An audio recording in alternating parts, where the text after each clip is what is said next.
Bismillah. Assalamualaikum warahmatullahi wabarakatuh. Alhamdulillahi rabbil alamin. Wassalatu wassalamu ala nabiyyina Muhammadin sallallahu alaihi wasallam.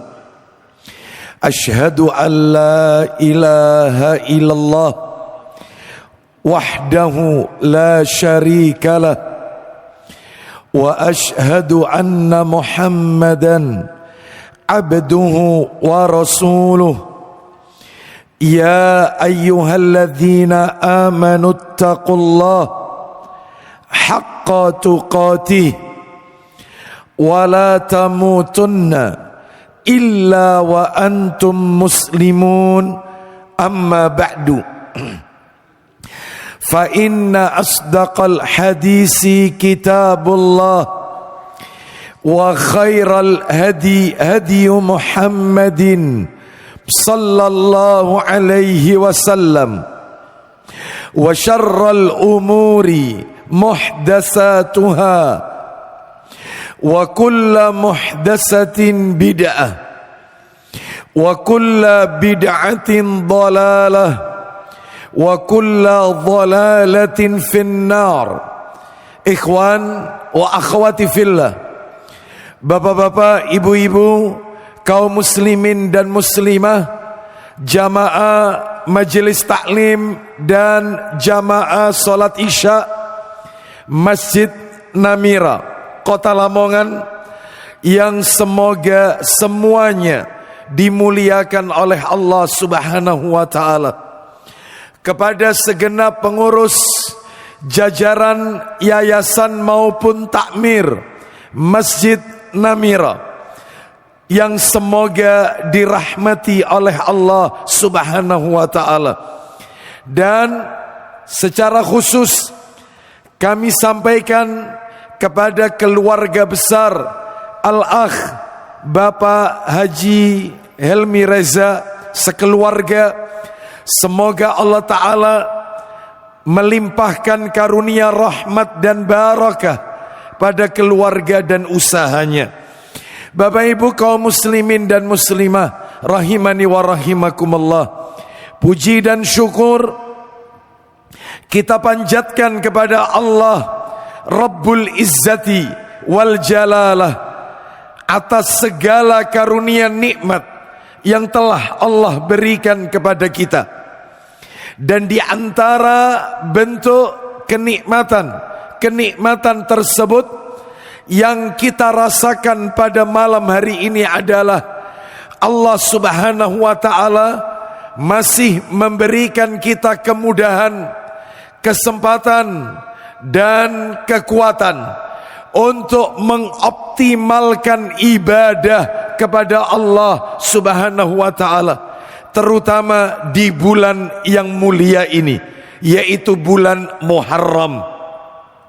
Kita berada di bulan Muharram 1448 Hijriah.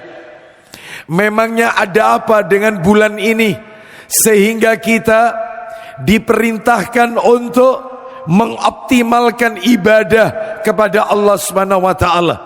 Ketahuilah Bapak Ibu sekalian, Rasulullah sallallahu alaihi wasallam beliau pernah bersabda, riwayat Muslim, kata Nabi, afdhalus siyami ba'da Ramadan syahrullahil Muharram wa afdhalus salati ba'dal faridhati salatul lail, yang artinya sebaik-baik puasa setelah Ramadan, sebaik-baik puasa setelah Ramadan ternyata bukan puasa 6 hari di bulan Syawal, ternyata bukan puasa Arafah. Bapak Ibu sekalian, sebaik-baik puasa setelah Ramadan ternyata bukan puasa Senin Kamis, Ayamul Bid, puasa Daud, bukan.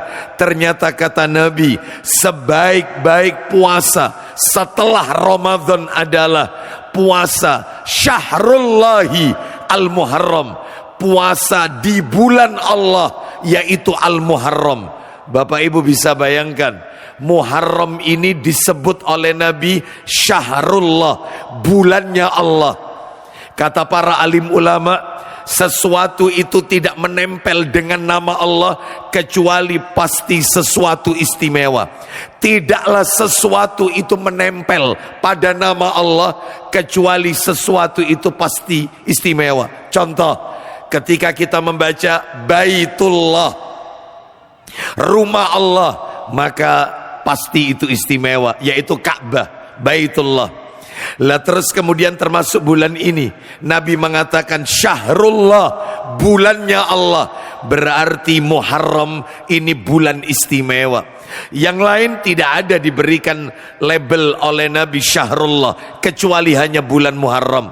Oleh karena itu maka perbanyak kita melakukan ibadah puasa di bulan Muharram ini. Ya, Bapak Ibu sekalian rahimani wa rahimakumullah. Lalu Nabi melanjutkan sabdanya, wa afdhalus sholati ba'dal faridhati sholatul lail. Dan sebaik-baik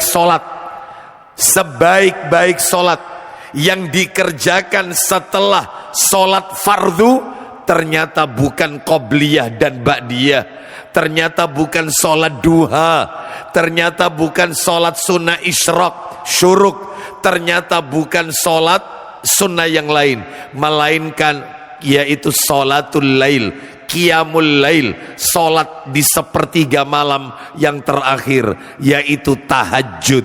Itulah sebaik-baik solat setelah solat fardu. Nah itu ya.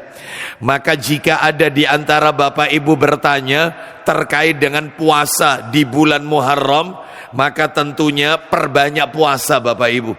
Mungkin bisa dengan sehari puasa sehari tidak, seperti puasa Daud, boleh.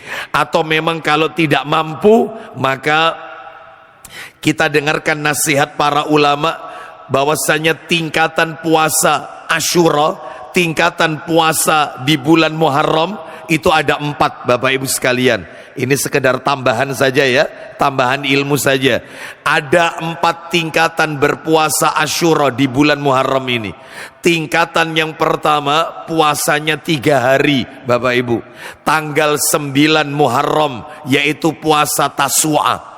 Yang kedua tanggal 10 Muharram yaitu Asyura. Dan yang ketiga tanggal 11 Muharram, 9, 10, 11, 3 hari puasanya. Itu tingkatan yang pertama.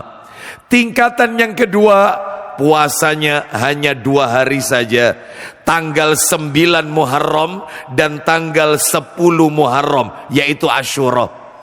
Tingkatan yang ketiga, jika dia tidak mampu mengerjakan di tanggal 9-nya, maka tingkatan ketiga berpuasa 2 hari juga, tetapi tanggalnya 10 dan 11 Bapak Ibu sekalian, Asyura dan 11 Muharram. Dan tingkatan yang terakhir, tingkatan yang keempat, hanya berpuasa di tanggal 10 Muharram saja, Asyura, tidak menyertakan tanggal 9 dan tidak berpuasa di tanggal 11, hanya 10 Muharram saja. Kata sebagian ulama, terutama mazhab Hanafi, mereka yang puasanya cuma sehari saja, tanggal 10 saja, hukumnya makruh menurut mazhab Hanafi. Sedangkan ulama yang lain ya mengatakan tidak makruh, sah-sah saja. Nah, tergantung Bapak Ibu mau pilih tingkatan yang keberapa. Jika panjenengan bertanya mana yang lebih utama dari 4 tingkatan ini, yang paling rojih, paling argumentatif, yang paling kuat, ya tingkatan nomor 2 Bapak Ibu sekalian, tanggal 9 dan tanggal 10 Muharram. Silakan dilihat sendiri di kalendernya ya, 9 dan 10 itu tanggal Masehinya tanggal berapa. Mudah-mudahan Allah memudahkan kita untuk memperbanyak ibadah puasa, terutama puasa sunnah di bulan Muharram ini. Bapak Ibu sekalian rahimani wa rahimakumullah, Dalam riwayat yang lain, riwayat Muslim, bahwasannya dari Abu Qatadah radhiyallahu anna Rasulullah sallallahu alaihi wasallam suila an siyami yaumi Asyura, bahwasannya Nabi sallallahu alaihi wasallam ditanya tentang puasa Asyura, maka jawabannya Nabi faqala, Nabi menjawab yukaffirus sanata al-madiyah, puasa Asyura itu dapat menghapus dosa setahun yang lalu. Nah, itu ya.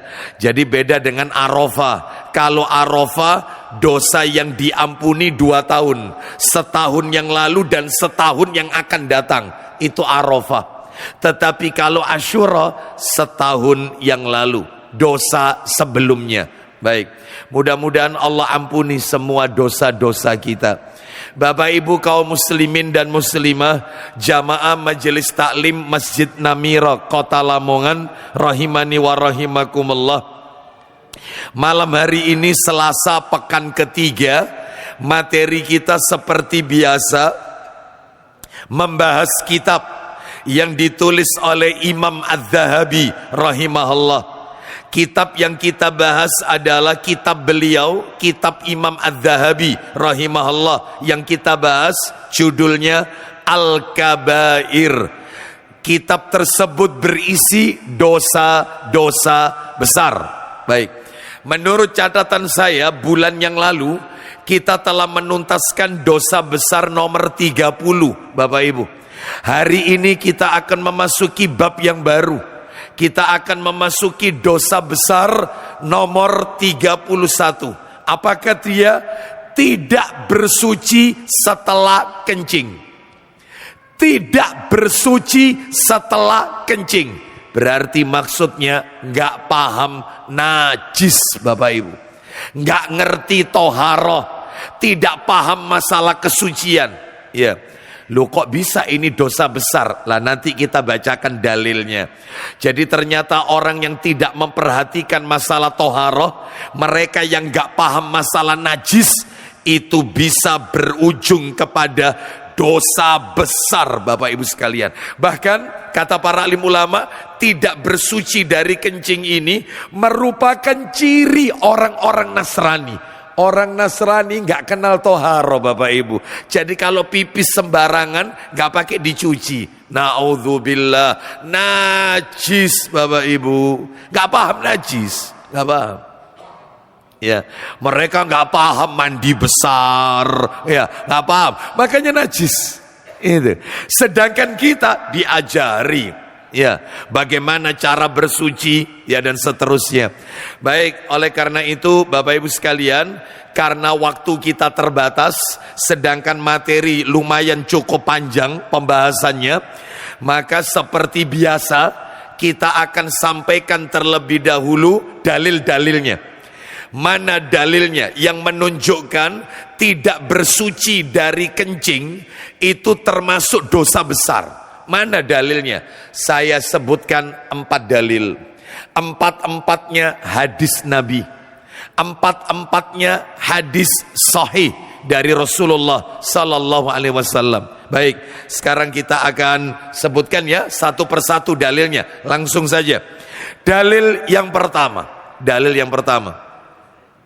Dalil yang pertama hadis riwayat Ibnu Hibban dalam kitab Sahih Targhib wa Tarhib, nomor hadis 163.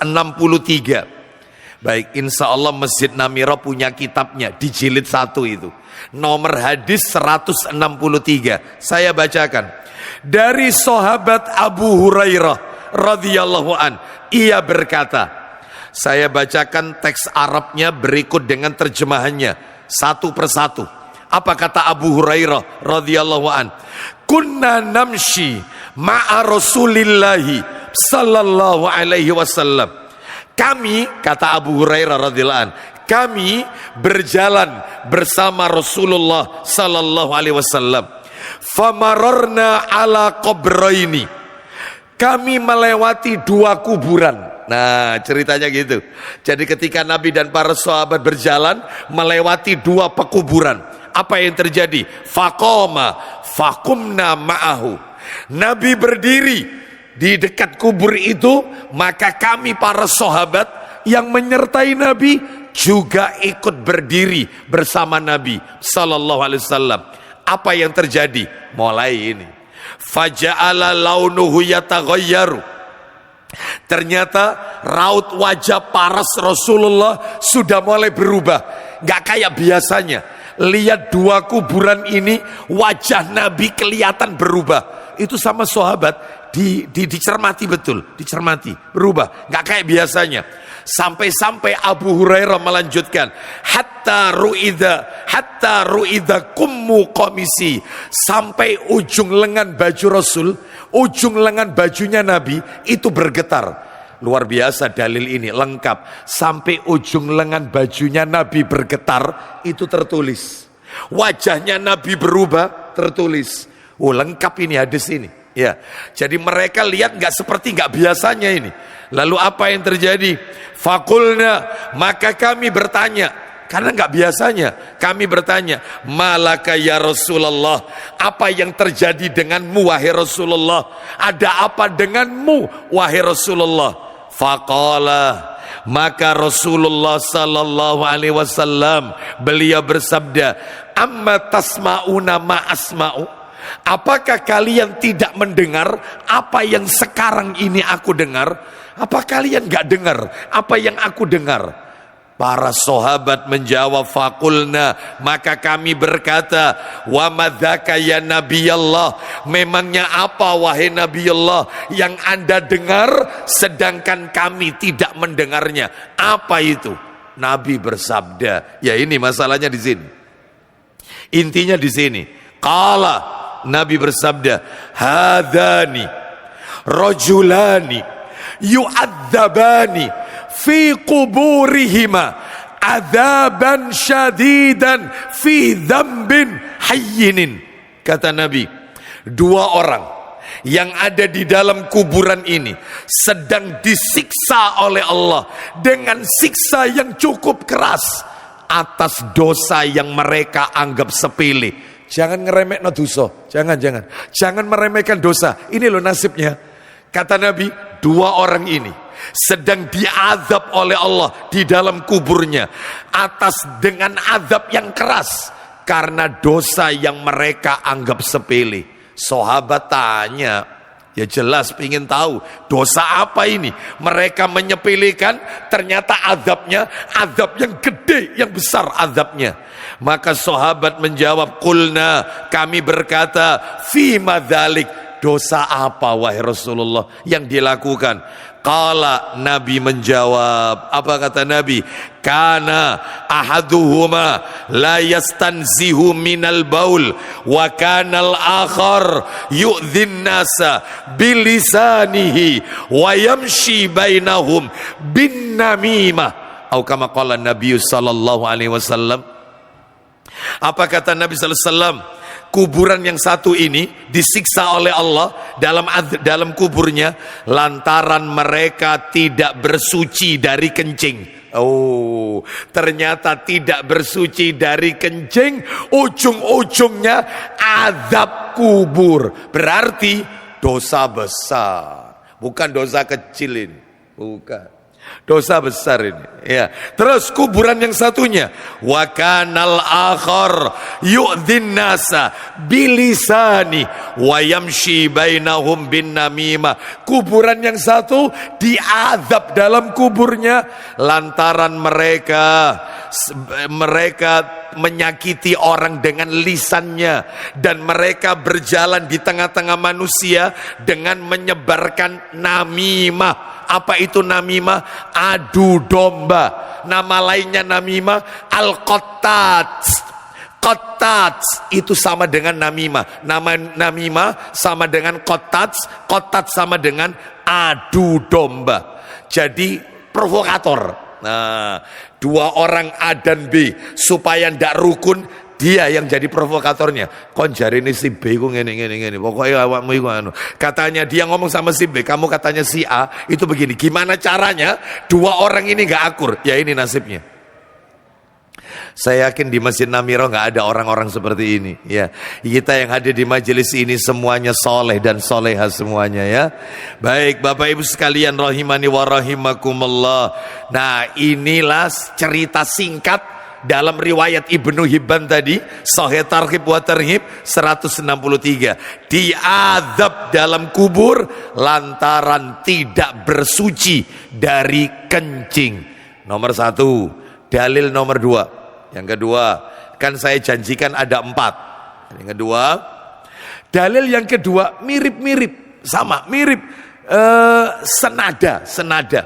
Cuman endingnya agak beda. Begini, disebutkan di dalam riwayat yang kedua, dalil kedua ya, riwayat Imam Ahmad dalam kitab Sahih Targhib wa Tarhib, nomornya 2841, jilid 5.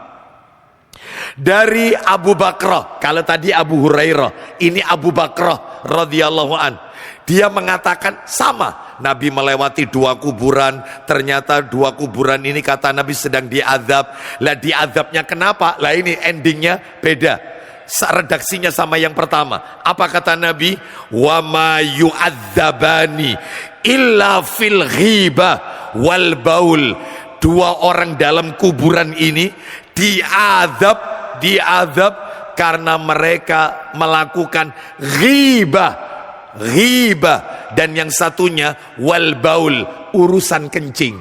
Jadi kalau redaksi pertama tadi karena namimah sama, yaitu menyakiti hati manusia sama namimah dan kencing. Lah kalau yang ini bukan namimah, ghibah, suka membicarakan aibnya orang.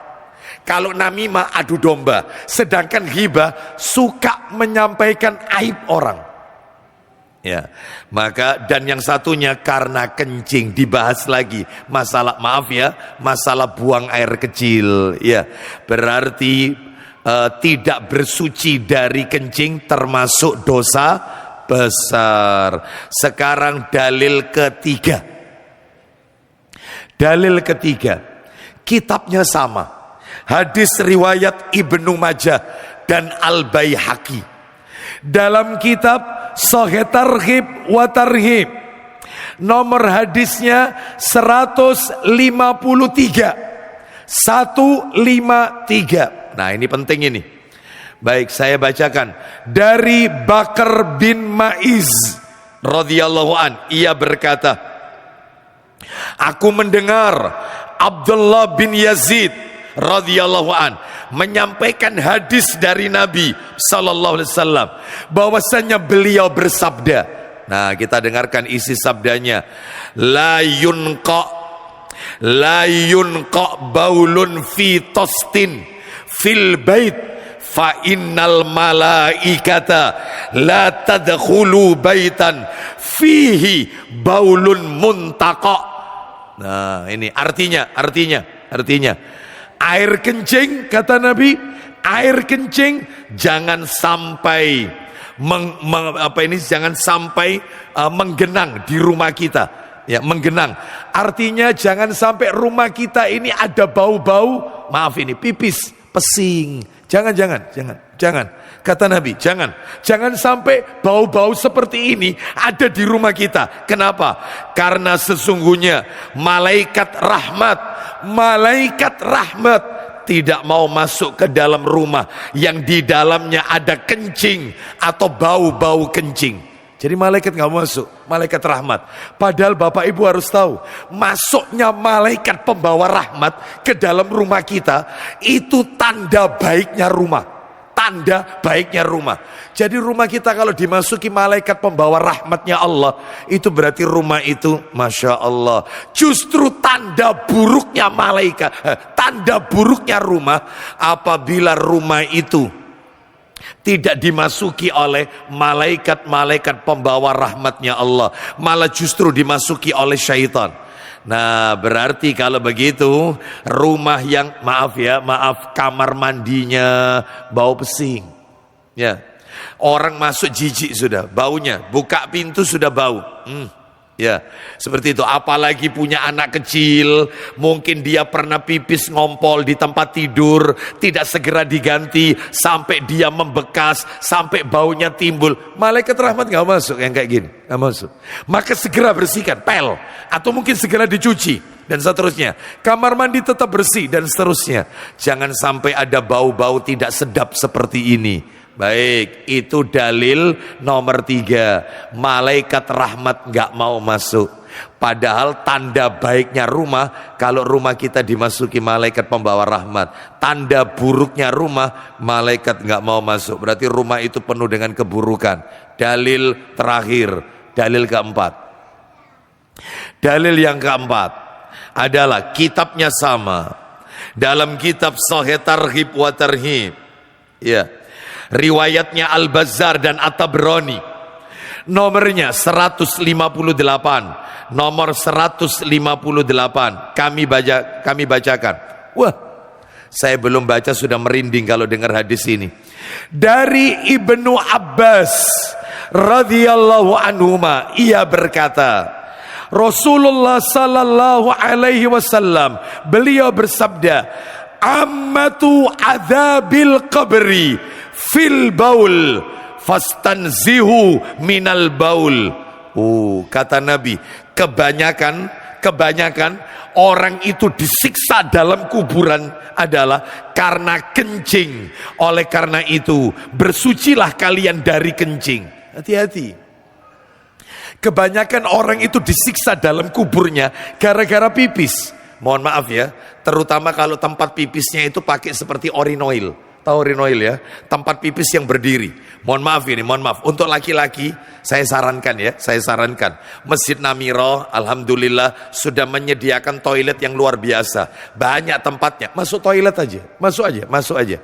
Jangan yang pipis berdiri, masuk toilet aja. Kenapa? Satu, aurat Anda terbuka bagian belakang, meskipun podo lanangi sesama lelaki.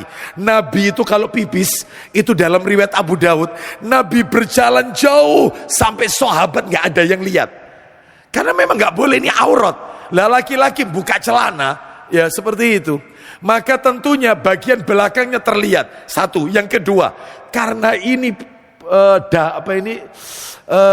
alasnya ini keras, porselen, keramik, kan urinoil ya, maka percikannya kena ke celana, percikannya, sehingga ketika dia wudhu, celananya dipakai sholat, otomatis dia sholat bawa najis, berarti nggak dianggap sholat. Makanya ancamannya azab kubur.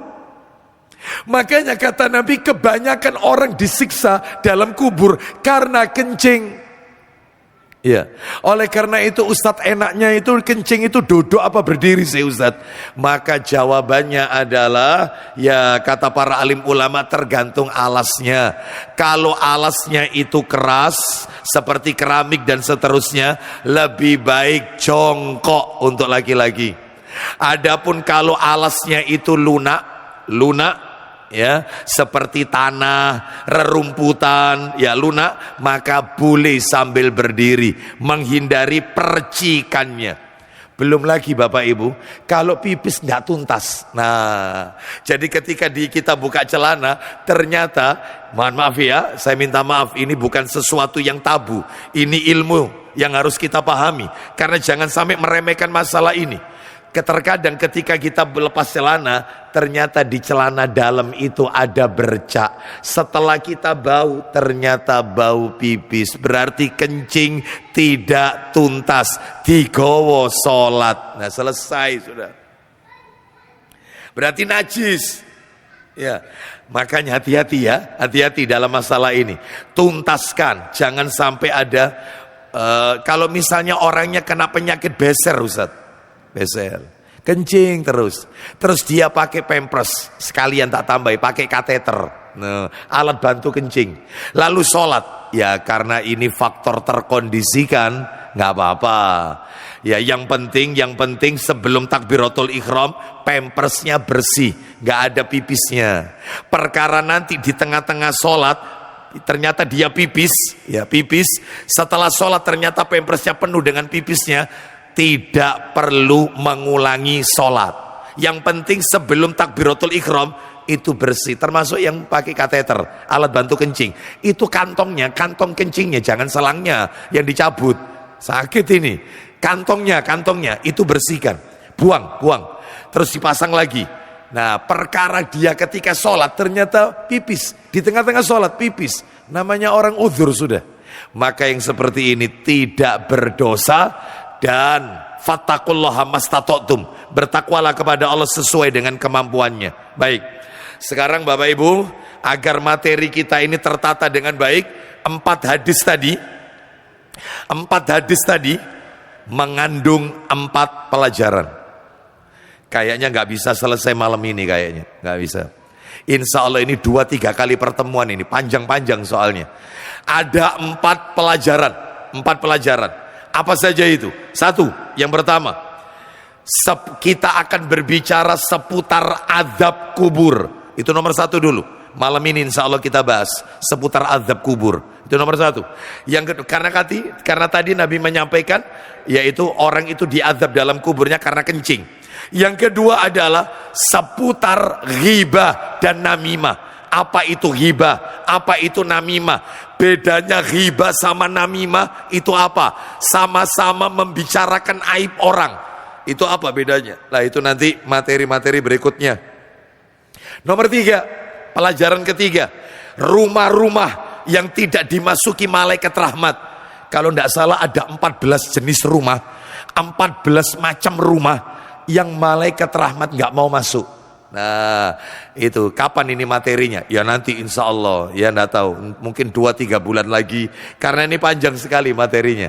Jadi yang nomor 3, rumah-rumah yang tidak dimasuki malaikat rahmat. Kenapa Ustadz kok ujuk-ujuk membahas rumah yang tidak dimasuki malaikat rahmat? Bapak Ibu jangan lupa, hadis nomor berapa tadi? Yang nomor 3, malaikat rahmat tidak mau masuk ke dalam rumah yang di situ ada kencing yang menggenang atau bau-bau pipis. Oh, berarti nanti kita akan sampaikan rumah-rumah yang tidak dimasuki malaikat rahmat. Yang nomor 4, lah ini materi terakhir nomor 4, seputar najis. Najis itu apa? Bedanya dengan hadas itu apa? Najis macamnya berapa? Cara bersucinya gimana? Itu bukan sekarang. Insya Allah pertemuan yang berikutnya, ya, karena panjang materi kita. Baik, sekarang kita bahas dulu yang pertama, ya. Masih ingat yang pertama yang akan kita bahas? Seputar azab kubur. Baik, seputar azab kubur, ya. Berbicara tentang azab kubur, seputar azab kubur, maka supaya enak ngajinya, kita buat 2 pembahasan.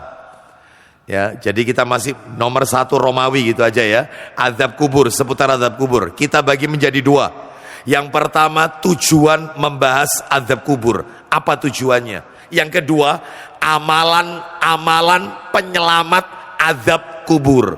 Apa amalannya? Supaya kita selamat, gak kena azab kubur. Ya. Baik, sekarang kita akan masuk yang pertama dulu. Tujuan membahas azab kubur. Baik, Bapak Ibu sekalian rahimani wa rahimakumullah. Tujuannya Bapak Ibu ada 2. Ada 2 saja. A dan B gitu aja, ya, supaya tidak bingung. A dan B tujuannya. Yang A tujuannya untuk mengingatkan kita tentang kematian. Supaya kita sering eling mati. Memangnya kenapa Ustadz kita ini kok disuruh ingat mati, ingat kematian? Saya akan bacakan hadis. Riwayatnya adalah riwayat Ibnu Majah. Ya, dari Ibnu Umar radhiyallahu anhuma, dia berkata bahwasannya Nabi sallallahu alaihi wasallam pernah ditanya oleh seseorang, "Ya Rasulullah, ya, ayyul mu'minina aqyas?" Ayyul mu'minina aqyas. Wahai Rasulullah, orang mukmin yang bagaimanakah yang cerdas itu? Sebenarnya aqyas itu bukan cerdas artinya. Sebenarnya aqyas itu lebih dari cerdas. Apa ya kira-kira, ya? Orang yang lebih dari cerdas itu apa ya? Jenius. Nah, brilliant. Saya mohon maaf ini, kalau panjenengan ditanya orang, Pak, Bu, siapakah orang yang jenius itu?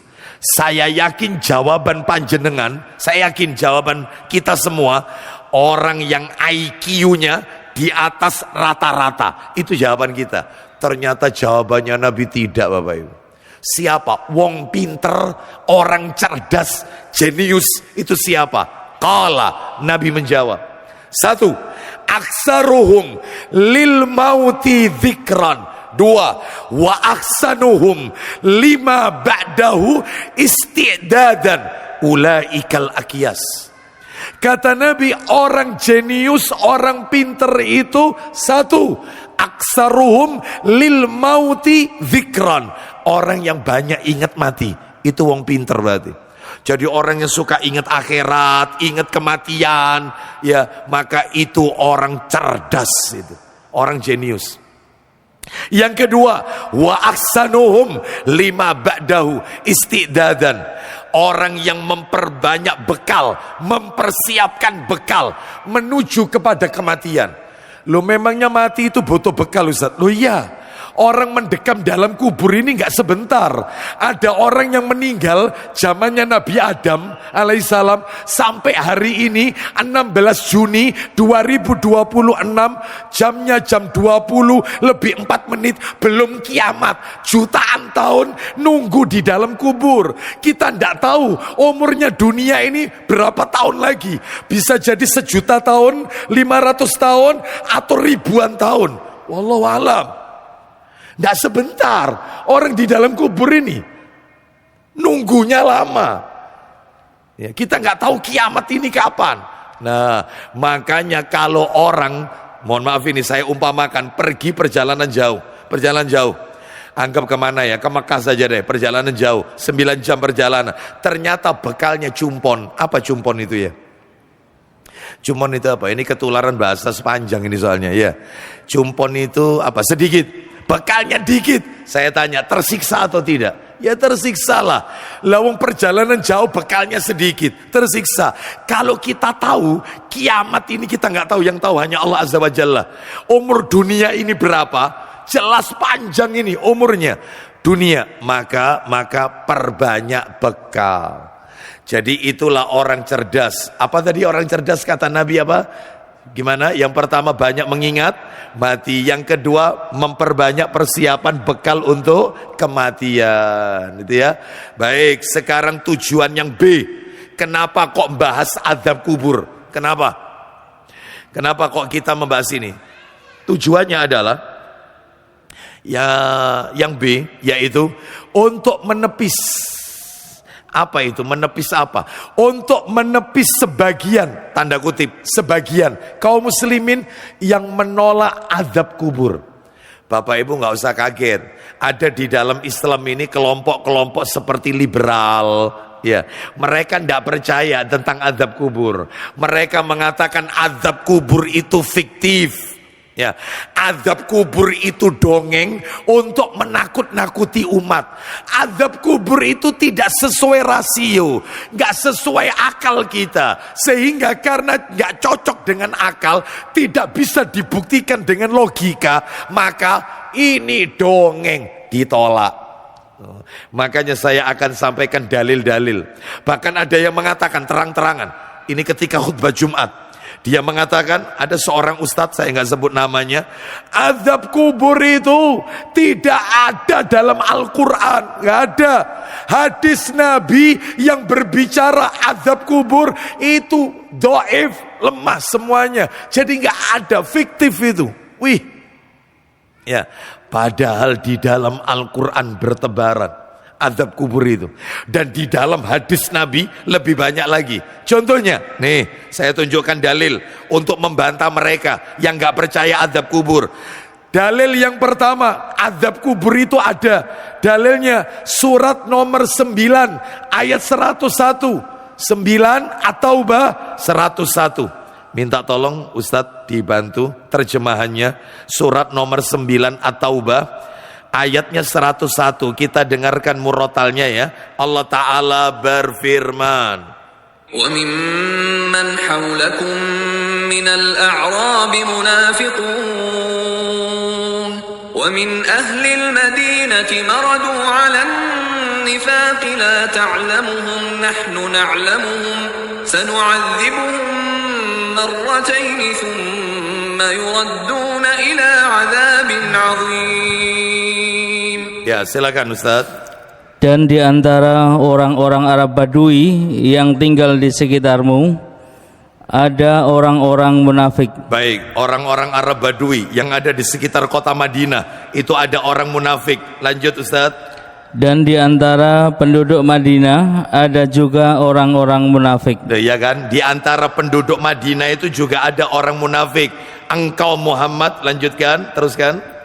Mereka keterlaluan di dalam kemunafikannya. Engkau Muhammad tidak mengetahui mereka, engkau tidak mengetahui mereka, tetapi kami mengetahuinya. Tetapi kami, yaitu Allah, mengetahui mereka. Lanjut hukumannya untuk orang munafik Ustaz, silakan. Nanti mereka akan kami siksa 2 kali, kemudian mereka akan dikembalikan kepada azab yang besar. Coba kalimat terakhirnya. Nanti kami siksa mereka 2 kali, lalu kami akan kembalikan kepada azab yang besar. Sudah disiksa 2 kali, baliknya ke azab yang besar. Siksa 2 kali ini apa? Monggo Bapak Ibu yang pernah belajar tafsir Ibnu Katsir, dibuka tafsir Ibnu Katsirnya. Ternyata kami lihat di dalam tafsir Ibnu Katsir jilid 4 halamannya 196, yang dimaksud orang munafik disiksa 2 kali, di dunia diazab, hartanya ndak berkah, dikasih penyakit, kehilangan orang yang dia cintai, pokoknya banyak ujiannya. Yang kedua azab kubur, yang ketiga dikembalikan azab yang besar, neraka. Sudah di dunia diazab, di kuburan diazab, neraka menanti. Ya ini yang tadi kita dengarkan, apa yang dibaca Ustadz kita tadi. Jadi nanti mereka akan kami siksa 2 kali. Siksa dunia, siksa kubur. Kemudian mereka akan dikembalikan kepada azab yang besar, neraka.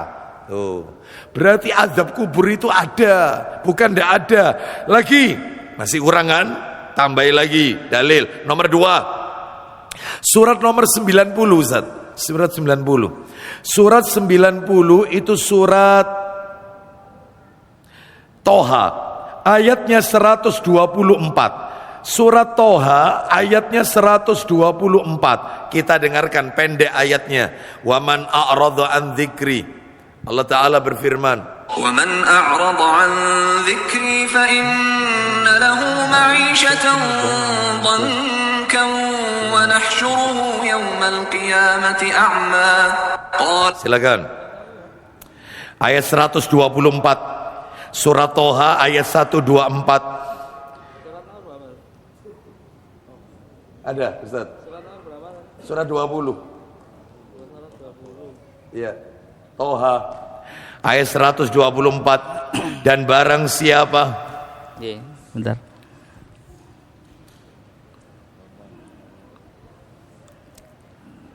Sebentar. 124. Dan barang siapa berpaling dari peringatanku, siapa yang berpaling dari peringatanku, maka sungguh dia akan menjalani kehidupan yang sempit. Baik, tolong digarisbawahi. Siapa yang berpaling dari peringatanku, di sini Allah maksudnya, maka dia akan menjalani kehidupan yang sempit. Garis bawahi, ma'isyatan dzonka, kehidupan yang sempit. Lanjut Ustaz. Dan kami akan mengumpulkannya pada hari kiamat dalam keadaan buta. Baik, apa yang dimaksud dengan ma'isyatan dzonka, kehidupan yang sempit, itu disebutkan di dalam tafsir Ibnu Katsir. Dikatakan bahwasannya ketika Nabi ditanya oleh para sahabat, Pak, Bu, maaf, Nabi orang Arab, para sahabat wong Arab, bahasa sehari-hari Arab, ayat Qur'annya Arab, bahasa Qur'annya. Ketika ayat ini turun, sahabat yang orang Arab, yang bahasa tiap harinya bahasa Arab, itu nggak paham yang dimaksud ma'isyatan dzonka itu apa. Apa jawaban Nabi? Nabi sendiri yang mengatakan. Cobalah dicek dalam tafsir Ibnu Katsir. Apa kata Nabi? ay, yaitu maksudnya adzabul qabr, azab kubur. Nabi yang menafsirkan ayat ini, azab kubur. Jadi penghidupan yang sempit itu maksudnya azab kubur. Bayangkan, ini menunjukkan kepada kita bahwasanya azab kubur itu ada di dalam Al-Quran. Itu dalil nomor 2. Dalil nomor 3, surat nomor 40 Ghafir. Oh, cerita Fir'aun, cerita tentang Fir'aun. Wah, ini mengerikan ini. Fir'aun dan bala tentaranya, bagaimana azabnya Allah. Surat nomor 40 Ghafir atau Al-Mu'min. Surat Ghafir, surat nomor 40 ya. Ayatnya ayat 45 dan 46. Kita dengarkan. Surat Ghafir ayat 45-46. فوقاه الله سيئات ما مكروا وحاق بآل فرعون سوء العذاب 46. النار يعرضون عليها غدوا وعشيا ويوم تقوم الساعة أدخلوا آل فرعون أشد العذاب. Silakan Ustaz dibantu. Maka Allah memeliharanya dari kejahatan di budaya mereka. Ya, itu maksudnya Nabi Musa alaihissalam ditolong oleh Allah, sedangkan Fir'aun, Ustaz lanjut. Sedangkan Fir'aun beserta kaumnya dikepung oleh azab yang sangat buruk. Baik, kita dengarkan ya ayat 46-nya. Ini yang mengerikan. Azabnya modelnya apa, Ustaz? Lanjut.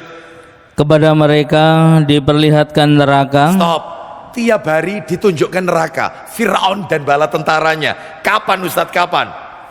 Pada pagi dan petang. Sehari 2 kali. Pagi sama petang. Tiap hari sampai kiamat nanti. Termasuk hari ini, besoknya, tiap hari. Pagi ditunjukkan neraka, ini loh alamatmu. Petang, ini loh alamatmu nanti di hari kiamat. Ditunjukkan. Terus lanjut, Ustaz. Dan pada hari terjadinya kiamat. Lalu kepada malaikat diperintahkan, masukkanlah Fir'aun dan kaumnya ke dalam azab yang sangat keras. Jadi azabnya double. Dikubur di azab, di neraka sudah ditunjukkan. Ini alamatmu. Tiap pagi sama petang, sehari 2 kali.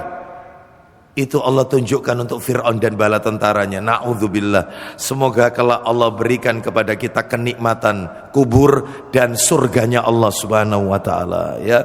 Baik, itu dalil nomor berapa tadi? Diingatkan Pak, karena nggak semua tak baca ini ya. 1, 2, 3. Ini dalil keempat sekarang. Dalil keempat ini sekarang. Nah, dalil keempat. Ayo. Nabi mengajarkan doa kepada kita, riwayat Muslim. Riwayatnya Muslim ini. Nabi mengajarkan doa kepada kita berlindung dari 4 perkara. Yang doa ini dibaca ketika rakaat terakhir saat tasyahud, setelah membaca innaka hamidum majid, sebelum kita salam. Berlindung kepada Allah dari 4 hal. Ayo gimana bacanya? Pasti semuanya baca kok. Allahumma inni a'udzubika min adzabi jahannam. Terus wa min adzabil qabri. No, itu azab kubur. Wa min adzabil qabri wa min fitnatil mahya wal mamat wa min syarri fitnatil masihid dajjal. Ya Allah, aku berlindung kepadamu dari azab neraka jahanam, dari azab kubur, dari fitnah hidup dan fitnah mati, dan dari fitnah al-masih ad-dajjal. Loh, ada. Lah kok diingkari? Ada azab kubur ini, jangan main-main. Imani saja. Ini perkara gaib, pendekatannya harus dengan pendekatan iman. Sami'na wa ata'na. Jangan diingkari. Contoh lagi, dalil yang nomor 5 ini. Bapak Ibu ketika zikir pagi petang, pasti baca. Ayo yang suka baca zikir pagi petang, itu ada doa bunyinya begini. Zikir pagi petang ya. Rabbi a'udzubika minal kasal wa su'il kibar. Rabbi a'udzubika min adzabin finnar wa adzabin fil qabr. Artinya apa? Rabbi a'udzubika minal kasal. Ya Allah, aku berlindung kepadamu dari sifat malas, wasu'il kibar, masa tua yang buruk, pekon-pekon yang buruk. Aku berlindung ya Allah, jangan sampai pekon yang buruk, tua yang buruk. Kan ada orang tambah tua, tambah maksiat. Naudzubillah min dzalik. Ya, terus dilanjutkan, Rabbi a'udzubika min adzabin finnar. Ya Allah, aku berlindung, ya Rabb, aku berlindung kepadamu dari azab neraka, ya, dan azab kubur. Wa adzabil qabr, dan azab kubur. Ada lagi zikir pagi petang.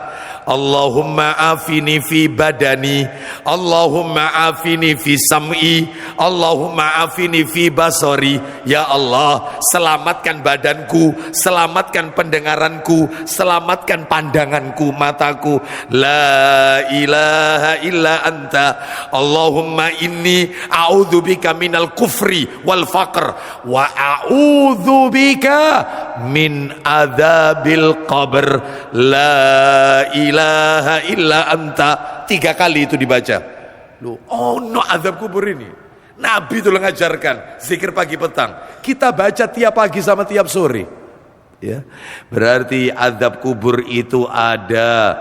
Termasuk lagi misalnya nih dalil yang nomor 6. Dalil yang nomor 6 yaitu disebutkan tentang dalam kitab Sahih Targhib wa Tarhib, nomornya 1475, 1475. Saya bacakan Bapak Ibu. Nah, ini penting sekali ini. 1475. Nah, ini dari Abdullah bin Mas'ud radhiyallahu an, ia berkata, Rasulullah sallallahu alaihi wasallam, beliau bersabda, "Man qara'a tabarakalladzi biyadihil mulku kulla lailatin mana'ahu Allahu azza wa jalla biha min adzabil qabr." Artinya, barang siapa yang membaca tabarakalladzi biyadihil mulku wa huwa ala kulli syai'in qadir, surat Tabarak, surat Al-Mulk, awal juz 29, surat nomor 67, yaitu surat Al-Mulk, pada setiap malam, dibacanya malam ini,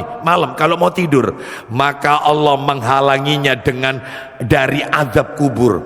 Berarti orang kalau suka baca ini terhindar daripada azab kubur. Loh, coba Bapak Ibu, berarti kan azab kubur itu ada, bukan fiktif. Buktinya kita disuruh membaca surat ini supaya terhindar dari azab kubur. Yang terakhir, bukti yang terakhir, bukti yang terakhir ini ya, yang menunjukkan azab kubur itu ada, disebutkan di dalam kitab Sahih Targhib wa Tarhib, nomornya 3548, jilid 6.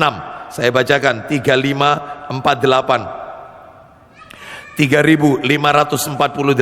Nah, ini baik, dari Ibnu Mas'ud radhiyallahu an, ia berkata, Nabi sallallahu alaihi wasallam, beliau bersabda, innal mauta la yu'adzabuna fi quburihim hatta innal bahaima la tasma'u aswatahum. Artinya, sesungguhnya orang-orang yang mati lalu diazab di dalam kuburannya, maka binatang-binatang itu bisa mendengar suara azab kubur itu. Binatang bisa dengar, Pak. Manusia nggak bisa. Hewan bisa. Iya, termasuk ada jenis-jenis hewan tertentu seperti kuda, keledai bisa. Adapun manusia nggak bisa. Kenapa? Andai kata itu diperdengarkan kepada manusia, oh tentunya mudorotnya besar dan mereka tidak akan sanggup mendengar teriakannya. Nggak akan sanggup mendengar teriakannya. Ini menunjukkan bahwasanya azab kubur itu ada. Buktinya hewan bisa mendengarnya, kita nggak bisa. Baik, ini perkara gaib yang harus kita imani, sami'na wa ata'na. Sekarang materi terakhir terkait azab kubur. Apa itu? Amalan penyelamat azab kubur. Apa amalannya? 1, mentauhidkan Allah. Jangan syirik, jangan. Pak, Bu, maaf ya, saya nggak pernah baca itu orang itu diazab dalam kubur gara-gara kena diabetes. Nggak ada. Saya nggak pernah baca hadis orang itu diazab gara-gara kena kolesterol, gara-gara kena vertigo, gara-gara kena penyakit kulit. Ya, nggak ada. Orang diazab dalam kubur gara-gara kena corona, nggak ada. Tapi orang diazab karena akidahnya rusak, tauhidnya, syirik, diazab. karena sombong, hasad, suka iri dengan orang, karena penyakit batin, bukan penyakit fisik. Makanya hati-hati, amalan penyelamatnya adalah harus mentauhidkan Allah. Mana dalilnya? Dalil di mana Rasulullah SAW bersabda, man mata wa huwa ya'lamu annahu la ilaha illallah dakhalal jannah. Barang siapa yang mati sedangkan dia yakin tidak ada yang berhak disembah, ya, tidak ada yang berhak diibadahi dengan benar kecuali Allah, maka dia pasti masuk surga. Bahkan Nabi juga pernah mengatakan, man kana akhiru kalamihi la ilaha illallah dakhalal jannah. Siapa yang di akhir ajalnya dia nyebut la ilaha illallah, kata Nabi, masuk surga. Oh, berat ini Bapak Ibu, tidak sembarangan orang. Ya, terus kita lanjutkan yang nomor amalan yang berikutnya, nomor 2, nomor 3, nomor 4, 5, 6, 7, 8, 9, jadi satu. Jadi satu. Apa itu Ustaz? Amalannya kok jadi satu? Baik, kita bacakan dulu ya. Nanti tolong panjenengan hitung amalannya apa saja amalannya. Saya bacakan aja hadis riwayat At-Tabrani dalam kitab Sahih Targhib wa Tarhib nomornya 3561 3561. Dari Abu Hurairah radhiyallahu anhu berkata, Nabi sallallahu alaihi wasallam bersabda, innal mayyita idza wudi'a fi qabrihi innahu yasma'u khafqa ni'alihim hina yuwalluna mudbirin. Kata Nabi, sesungguhnya apabila mayit itu sudah diletakkan di dalam kubur, dimiringkan ke kiblat, ditutup dengan papan, diuruk dengan tanah, maka mayit bisa mendengar suara derap kaki orang yang ngantarkan dia. Dengar dia. Berarti nek kerungu Ustaz, ruhnya dikembalikan lagi. Iya, dikembalikan.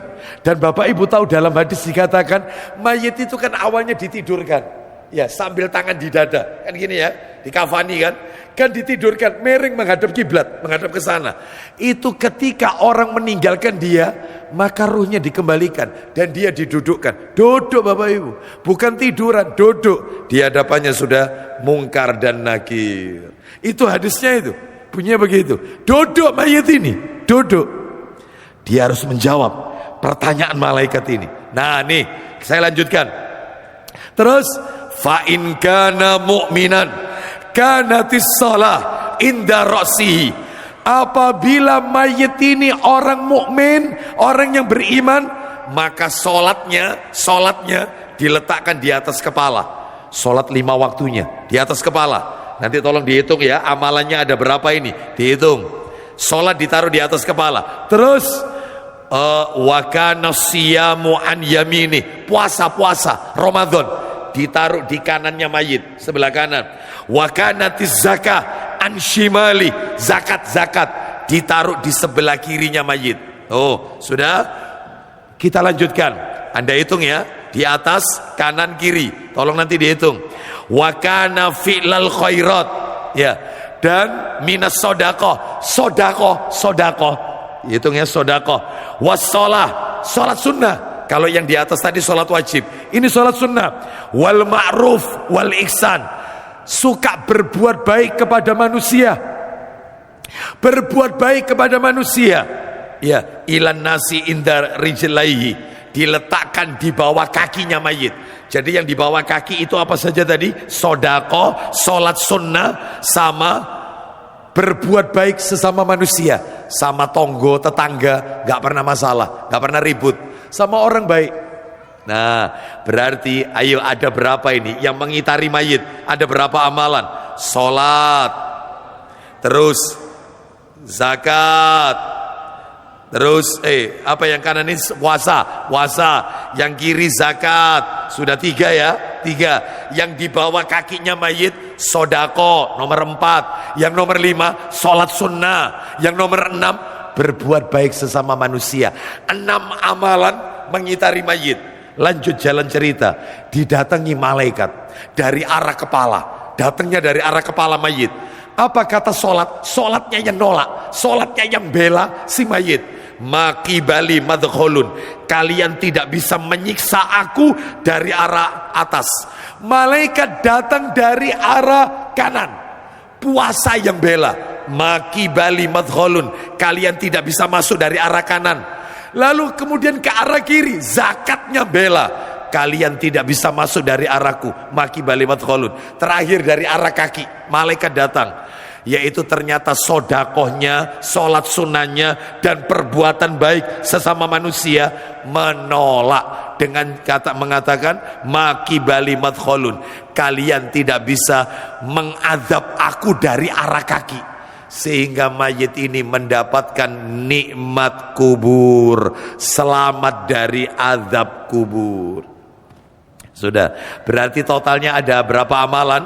Yang nomor 1 tadi apa? Sebentar, yang urut-urut membaca apa tadi? La ilaha illallah sebelum meninggal. Yang nomor 2, lanjutan hadis tadi, sholat. Nomor 3, sebelah kanan puasa. Nomor 4, sebelah kiri zakat. Nomor 5, yang ada di kaki sodako. Nomor 6, yang ada di kaki lagi sholat sunnah. Nomor 7, ada di kaki juga berbuat baik sesama manusia. Tinggal nomor 8 sama 9. Apa nomor 8? Lanjutan hadis. Yu'tar rajulu fi qabrihi fa idza utiya min kibali ra'sihi dafa'atu tilawatul Quran. Akan didatangi mayit dalam kuburnya, didatangi dari arah kepala, ternyata ditolak dengan bacaan Al-Quran. Berarti yang di atasnya kepala mayit ada 2 amalan, sholat sama Quran. Orang yang rajin baca Quran itu penolak azab kubur. Lah ini Quran nggak pernah dibaca, ya. Yang dibaca cuman media sosial terus, ya, percuma. Ya, baik, kita lanjutkan. Terus yang terakhir Nabi mengatakan, wa idza utiya min kibali rijlaihi dafathu masyuhu ila masajid. Apabila mayit ini didatangi dari arah kaki, maka ditolak oleh langkahnya menuju masjid-masjid. Jadi Bapak Ibu kalau sering ke Masjid Namiro, ya, tapi ini langkah kaki loh Bu, Bapak Ibu. Ini bukan perputaran roda, bukan, tetap jalan ini. Ya. Jadi kalau bisa panjenengan, kan rumahnya jauh-jauh ini ya. Ya. Kalau bisa parkirnya di masjid yang awal sana, parkirnya depan. Terus tetap jalan ke sini. Karena yang dihitung ini langkah kaki. Seperti itu. Ya. Atau kalau kepingin tambah banyak, parkirnya di Masjid Sunan Derajat. Ya, terus ke Masjid Namironya jalan, ya, luar biasa ini, ya, seperti itu. Baik, agak jauh dikit supaya bisa jalan kaki. Karena yang dihitung itu jalan kaki, menyelamatkan azab kubur. Berarti totalnya ada 9 amalan yang mengitari mayit, ya, yang ngelilingi mayit. Ayo dihitung. Atas kepala ada apa tadi? Sholat sama apa tadi? Quran, betul. Sudah 2 ya. Kanan. Puasa, kirinya mayit, zakat, kakinya mayit, ada banyak ini kaki. Apa itu? Sodako, sholat sunnah, berbuat baik kepada sesama manusia. Barusan yang terakhir adalah suka melangkahkan kaki, ya, suka melangkahkan kaki ke masjid. Berarti 8 amalan ngitari mayit. Kalau totalnya sama yang nomor 1 sudah 9. Wallahu a'lam wabishawab. Ya, baik Bapak Ibu, saya cukupkan sampai di sini, ya, karena waktunya. Insya Allah kita akan sambung. Berarti ini materi azab kubur aja belum kelar. Kita sambung nanti bulan depan. Jadi fotokopi atau PDF belum bisa kami bagikan karena materinya belum tuntas. Ya. Demikian, mudah-mudahan menjadi sedikit tambahan ilmu yang bermanfaat bagi kita. Semoga kelak Allah wafatkan kita dalam keadaan husnul khatimah. Kita tutup wassallallahu ala nabiyyina wa ala alihi washabihi wasallam. Subhanakallahumma wa bihamdika asyhadu an la ilaha illa anta astaghfiruka wa atubu ilaik. Wa akhiru da'wana anil hamdulillahi rabbil alamin. Assalamualaikum warahmatullahi wabarakatuh.